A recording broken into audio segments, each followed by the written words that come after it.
Buenas tardes. La conferencia se titula Desde afuera, hablemos de arqueología.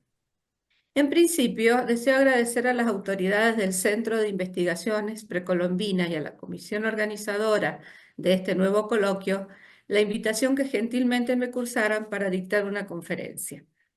Participo de estos coloquios desde hace 13 años, por lo tanto puedo decir que además de constituir importantes reuniones académicas, son fundamentalmente un anual reencuentro con amigos. El título de la conferencia se debe a dos razones. La primera responde al hecho de que no participo en proyectos de investigación, aunque desde mi jubilación sigo vinculada con la arqueología a través de mi trabajo como consultora privada para el relevamiento y monitoreo periódico de sitios arqueológicos a los fines de su conservación. La segunda, que quizás les extrañe, resulta de considerar a la arqueología desde una obra literaria, una novela policial. El libro en cuestión es Asesinato en Mesopotamia, de Agatha Christie, publicado hace casi 100 años. Si bien esta historia está ambientada en una gran excavación arqueológica de una ciudad mesopotámica, tiene algunos parecidos, salvando las distancias, con los trabajos que se realizaron y realizan en San Juan y las impresiones que estos causan en las personas ajenas a esta profesión. Como todos, o por lo menos la mayoría de ustedes sabrán, Agatha Christie fue una novelista inglesa que se destacó por sus relatos policiales y de suspenso. Nació en 1891 y murió en 1976. En 1920 publicó su primer libro que escribió mientras trabajaba como enfermera durante la Primera Guerra Mundial. Allí dio vida a uno de sus personajes favoritos, el investigador Poirot, para nosotros Hércules Poirot. Se casó con Archibald Christie, con quien tuvo una hija y se divorció en 1928, conservando su apellido para su principal obra literaria. Luego de su divorcio, cayó en una gran depresión a la que siguieron varios viajes, muchos de ellos hacia Egipto y Asia Menor, donde visitó las grandes excavaciones de Mesopotamia. En uno de esos viajes, conoció al arqueólogo Max Mallowan, 13 años menor, con quien se casó y a quien acompañó en todas las campañas de excavación en Irak y Siria. En ellas, a la par de ayudar en tareas como tomar notas y fotografías de los trabajos y limpiar y registrar el material extraído, escribió varias novelas. Agatha Christie tenía una especial habilidad para recrear ambientes naturales y espacios sociales, que observaba minuciosamente para armar los escenarios de sus relatos. En varias ocasiones se inspiró en personas conocidas para representar a sus personajes. Durante la Segunda Guerra Mundial volvió a servir como enfermera y trabajó en farmacias, lo que le dio un gran conocimiento de los venenos. Entre las novelas que escribió durante este periodo estaba la que nos interesa, Asesinato en Mesopotamia, que se publicó en 1936. La obra relata los hechos ocurridos durante una de las campañas de excavación de una ciudad vinculada con los antiguos asirios. La protagonista y narradora de este relato es una enfermera, Amy Latheran, que por sugerencia de un médico estaba contratada para asistir a la débil y caprichosa esposa del director de la excavación y tomar notas de todo lo que sucedía, a la manera exhaustiva del trabajo con un caso clínico. De más está decir que la enfermera no tenía ninguna idea de lo que era una excavación arqueológica y menos de sitios con construcciones de tierra y barro, por lo cual miraba e interpretaba lo que veía desde afuera. Antes de viajar a la excavación y durante una reunión social, la enfermera Amy pudo tener idea de cuántas personas integraban el equipo que vivían en la misma casa, sin tener en cuenta los numerosos obreros locales. Le llamó la atención que un militar inglés calificara a uno de los miembros como, y cito, una especie de remendona de todos los cachivaches que desentierran. Una vez en el lugar, la esposa del director de la campaña la guió por la casa y le destinó una habitación junto a la propia. La casa era una antigua construcción semirural a mitad de camino entre la ciudad y la excavación, con un patio central, una azotea, a la cual se había agregado algunas habitaciones. La sala de estar funcionaba como centro de reunión y lugar de trabajo, cito. Allí se llevaban los más delicados ejemplares de cerámica para ser reconstruidos pieza por pieza. Desde la sala de estar se pasaba al depósito, donde se guardaban todos los objetos que se iban desenterrando en las excavaciones. Estaban dispuestos en estanterías y casilleros, así como había algunos esparcidos sobre mesas y bancos. En la parte norte estaba el estudio fotográfico, el laboratorio y la sala de dibujo. Del comedor se pasaba a la oficina, donde se llevaban los registros, se catalogaban las piezas y se hacía el trabajo de mecanografía. Los dormitorios de algunos de los especialistas servían también de estudios. Él, por un técnico, realizaba allí la tarea de descifrar las inscripciones de las tablillas. En la azotea se amontonaban otros materiales menos delicados o todavía sin clasificar. Allí la enfermera vio al director inclinado sobre, y cito, una porción de piezas y trozos de cerámica y unas cosas grandes que llaman piedras de molino, piedras en forma de mano de mortero y hachas de sílice. En el laboratorio pudo observar varios aparatos, unos adornos de cobre que estaban siendo tratados químicamente y también unos huesos revestidos de cera. Comentaba en sus escritos la enfermera, no entiendo nada de arqueología y no creo que llegue a interesarme nunca tal materia. Me parece una solemne tontería el ir enredando con gentes y cosas enterradas y olvidadas. Cuando le invitaron a ver un palacio que estaban desenterrando en la excavación, fue, aunque sin mucha convicción. Decía, al parecer, aquel palacio tenía cerca de 3000 años de antigüedad. Me pregunté qué clase de edificios tendría la gente en tales tiempos y si serían como los que yo viera en las fotografías de la tumba de Tutankamón.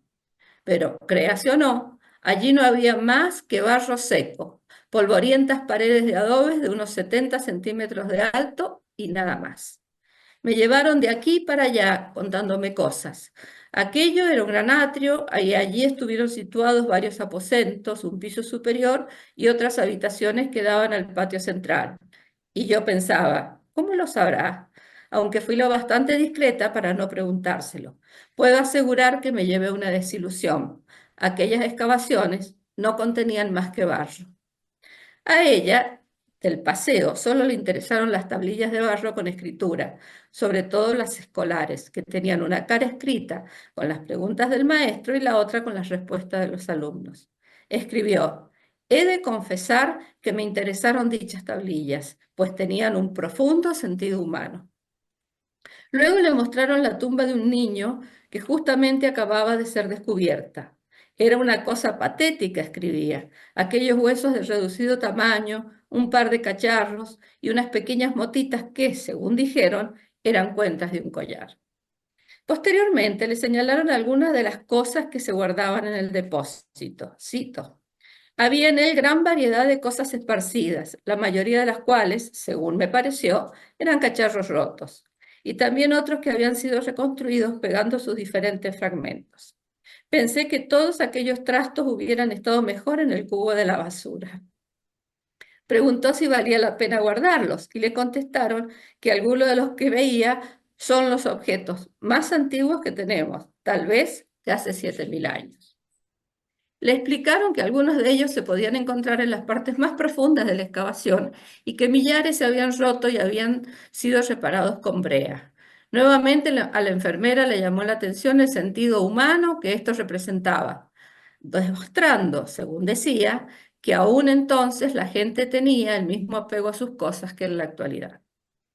Luego pudo ver algunos de los objetos mejor guardados, una daga de oro con incrustaciones de piedras preciosas y una copa también de oro con cabezas de ciervos esculpidas. Supo que a los obreros que encontraban estas piezas los recompensaban con su peso en oro para evitar que las robaran y las fundieran para negociar el oro. Las habían encontrado en la tumba de un príncipe, aunque habían descubierto también otras sepulturas reales, pero muchas de ellas habían sido saqueadas. Después le mostraron unas raras figuritas de barro cocido. Algunas de ellas eran bastante groseras. Tuvo la oportunidad de ver también cómo, cito, limpiaron varias piezas de cerámica, vertiendo sobre ellas una solución de ácido clorhídrico. Uno de los cacharros resultó ser de un hermoso color ciruela y en otro se descubrió un dibujo formado por cuernos de toros entrelazados. Era como cosa de magia. Todo el barro seco que ningún lavado podía quitar parecía hervir y evaporarse. Mientras tanto, dentro de la casa donde vivía el equipo, había sucedido un hecho criminal. Una tarde, en su habitación, se encontró asesinada a la esposa del director de la excavación. Tenía un gran golpe en la cabeza producido por un duro objeto rojo. Daba la casualidad de que el conocido inspector Poirot estaba en la zona y fue llamado para investigar el hecho y hallar al culpable. Poirot reconoció en detalle la conformación de la casa, revisó una y otra vez los horarios y tareas, tanto de los técnicos como de los obreros, habló con todas las personas y tomó una y otra vez sus testimonios y se ayudó con las apreciaciones de la enfermera y sus anotaciones. También visitó junto con ella las excavaciones. Allí se encontraron con el director, que tomaba fotografías de unas paredes, anotó la enfermera. Yo opino que los trabajadores descubrían paredes donde querían, al menos así me pareció. Uno de los ayudantes me explicó que utilizando un pico puede notarse enseguida la diferencia. Trató de demostrármelo, pero no llegué a comprenderlo. Cuando el hombre que excavaba decía adobe, yo solo veía barro seco. En otro sector de la excavación, uno de los ayudantes nos explicó que habían cortado ya 12 niveles, ocupados todos ellos por edificaciones. Ahora estamos definitivamente en el cuarto milenio, dijo con entusiasmo, pero la enfermera no entendió cómo una capa de tierra se relacionaba con una medida temporal. También les mostró, y cito, unas fajas de cenizas que se veían en el corte de la excavación y nos explicó los cambios que se notaban en la clase de cerámica que encontraban. Y nos contó acerca de los enterramientos. Uno de los niveles estaba compuesto casi en su totalidad por tumbas de niños. Un tercer ayudante estaba, y cito, agachado en el suelo soplando el polvo que recubría un esqueleto que acababa de ser descubierto. Se sentó, sacó una navaja del bolsillo y empezó a quitar delicadamente la tierra adherida a los huesos. De vez en cuando utilizaba un fuelle o su propio soplo para quitar el polvo que se producía. El último procedimiento me pareció muy poco higiénico. Raspó un poco más alrededor de un fémur y luego habló con un capataz que tenía al lado, diciéndole qué era exactamente lo que tenía que hacer. Bien, dijo levantándose, ya está listo para la fotografía. Luego nos mostró un tazón de cobre cubierto de cardenillo y algunos alfileres, y unas piedrecitas doradas y azules que, según nos dijo, eran los restos de un collar. Son del primer milenio, una dama de relevancia por lo visto. El cráneo me parece algo raro. Me parece que la muerte se debió a un golpe que recibió en la cabeza, lo que movió al investigador a compararlo con el reciente asesinato. Al poco tiempo se encontró asesinada a la principal y más antigua ayudante del director. Había bebido lo que ella creía era el vaso de agua que siempre dejaba sobre su mesa de luz y que, en esta ocasión, alguien había llenado con el ácido clorhídrico que se usaba para sacar las calcificaciones de la superficie de la cerámica. Durante la revisión que hizo la policía del dormitorio de la fallecida, se encontró un paquete debajo de la cama. El capitán de la policía, cito, manipuló el envoltorio, lo abrió y apareció a la vista una grande y pesada mano de molino.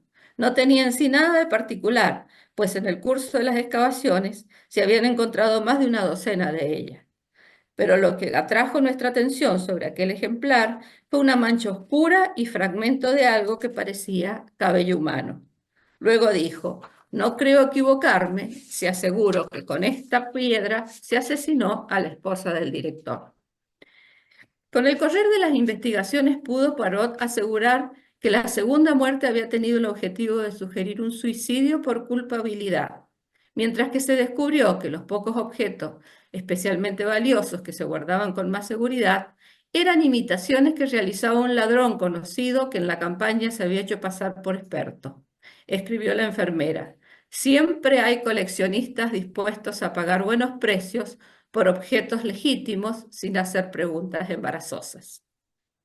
Al final, y una vez que Poirot tenía todas las evidencias conectadas, reunió a todo el equipo de la campaña y les fue relatando, paso por paso, cómo había sido su interpretación de los hechos y desestimando la autoría de los crímenes de cada uno de los integrantes, hasta que solo quedó al descubierto el culpable y su motivación.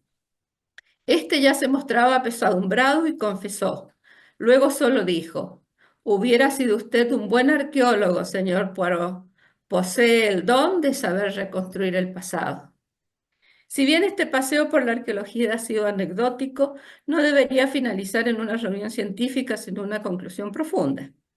Como personalmente no soy capaz de realizar ni comunicar pensamientos de ese tipo, solo haré dos sencillas y quizá para algunos casi ingenuas consideraciones.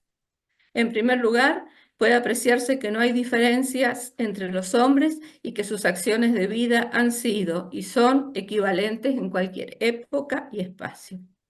En segundo lugar, que si bien los arqueólogos nos manejamos con objetos y datos duros, no debemos olvidarnos de que, en realidad, trabajamos con el hombre y su historia.